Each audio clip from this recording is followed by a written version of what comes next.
叶晨明白秦傲雪话里的意思，微笑道：任何合理的事情，也都必须在合理范围内运转，才是真正的合理。如果超出了合理范围，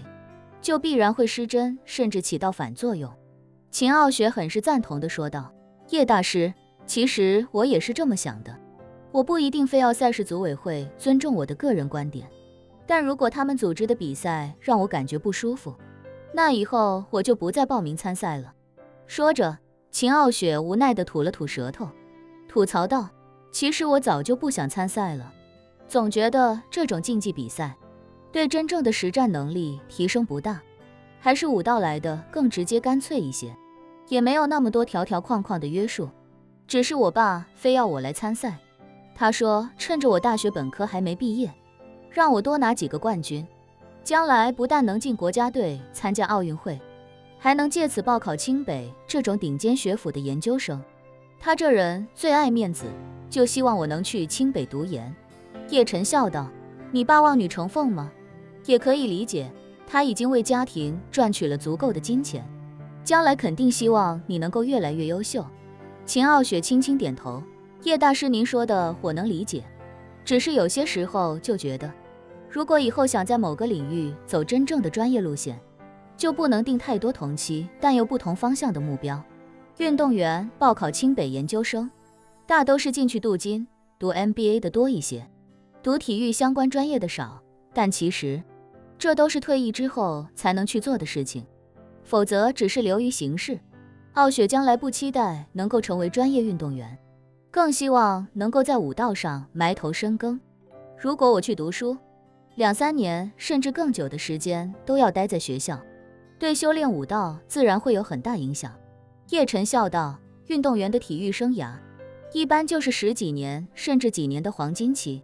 过了黄金期，在竞技体育上就会逐渐落入下风，所以他们为了拿到好的成绩，必须脱产训练，把黄金期所有的时间都尽可能地投入到训练上。说着，叶晨又道：不过武道就不一样了，武道是攀爬一条永无止境的阶梯，对绝大多数人来说，究其一生也看不到尽头。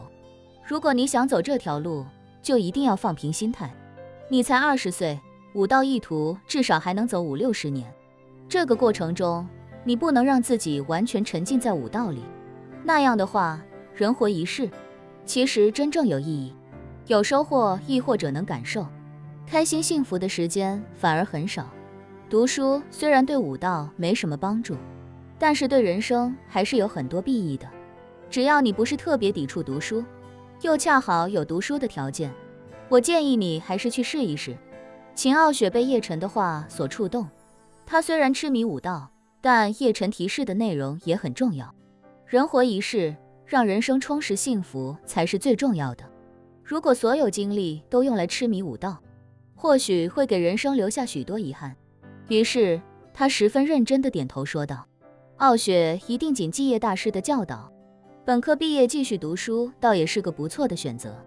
只是那样的话，想申请清北这样的高等学府，可能就还要拿到更多的奖项才行。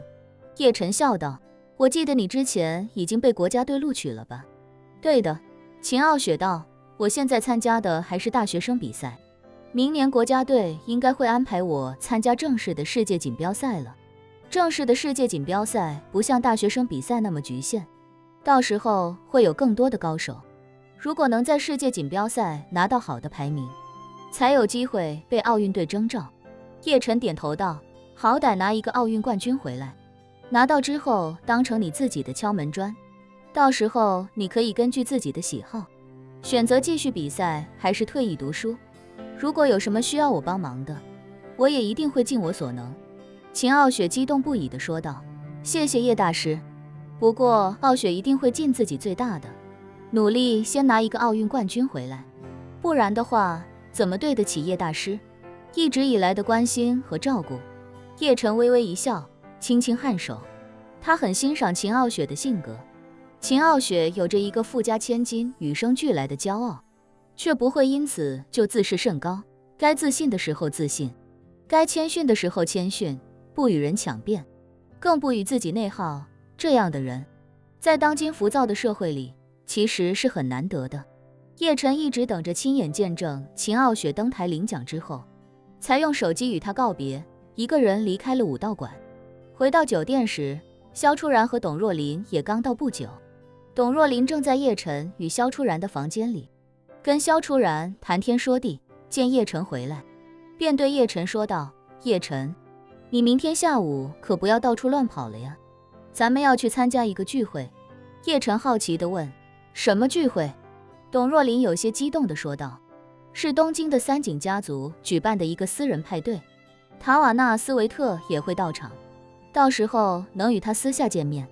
还有机会合影要签名。派对就在巨蛋的后场，3点钟开始，6点钟结束，结束之后咱们直接去场内等着看，7点钟演唱会就正式开始了。”说着，董若琳又道：“这样的机会可不常有，塔瓦纳以前从不接受东道主的邀请参加这种私底下的派对。”叶晨笑问：“那他为什么这么给三井家族面子？”三井家族在日本虽然很有名，但还远比不上华尔街那些超级大鳄吧。董若琳解释道：“这你就有所不知了，三井家族在日本的影响力无人能及。伊藤家族虽然表面上是日本第1家族，但实际上只是日本最厉害的直系家族。伊藤家族人丁不旺，一共就那么几个姓伊藤的，但三井家族可不一样，他们在日本发展了好几百年，早就已经渗透到日本乃至全球的各行各业去了。现在的三井家族至少有10几个相对独立的细分家族，每个家族掌管不同的领域，而且大多数三井家族的后人其实都不姓三井，可以说是东方的罗斯柴尔德，而且比罗斯柴尔德还要低调得多。”说着，董若琳又道：“三井家族涉猎甚广，其中在日本商业体育领域也是实力非凡，还是环球音乐的股东之一。这次塔瓦纳世界巡演的亚洲站，他们也是主办方，所以这不就3方完美契合了吗？更重要的是，三井家族的大小姐是塔瓦纳的铁杆粉丝，所以三井家族就搞了这么一个私底下的派对，把塔瓦纳和她的现任男友都邀请过来了。而且三井家族在日本乃至全球金融领域的影响太大，塔瓦纳在傲娇也不能不给这个面子。”叶晨轻轻点了点头，关于三井家族，他倒是有所耳闻，只是三井大多数时候已经不再是一个家族的形象，而是一个庞大的财团，再加上三井家族的人有意弱化三井的家族性，所以很多人都还以为三井其实是一个品牌，而不是一个家族。这时，董若琳想起什么，又神秘兮兮地说道：“其实塔瓦纳应该也是有私心的，她的现任男友是美国非常出名的棒球运动员，而棒球在日本也非常受欢迎，可以说是仅次于足球的第2运动，所以塔瓦纳肯定也想借这个机会，让自己的男朋友与三井家族搭上线，以后也能拓展一下日本的市场。”叶晨笑道：“你这追星追得够认真的啊，做这么多功课。”董若琳笑嘻嘻地说道：“我就算追星，也追不到这么多内幕八卦啊，都是我好朋友告诉我的。他虽然不是三井家族的成员，但他们家族几10年来都依附着三井家族发展，而且他跟三井家族的大小姐是闺蜜，所以我才能搞到门票，了解到这些内幕。”说着，董若琳又道：“明天的派对，他也是帮忙找三井家族大小姐要的邀请函，据说这邀请函在日本上流社会特别抢手，有人想出上千万日元求购都买不到。”叶晨笑道：“那干脆把我那张票卖了吧，反正我也不追星，去了也没什么意思，纯属浪费。要是真能卖个几千万日元，也挺肉头的，够咱们3个这次来东京的所有开销了。”董若琳白了他一眼，道：“你想得美，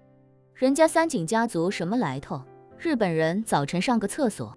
可能用的马桶是他们麾下的某个洁具品牌，擦屁股的纸也是他们麾下的造纸品牌，就连冲厕所的自来水，甚至都有可能是他们供应的，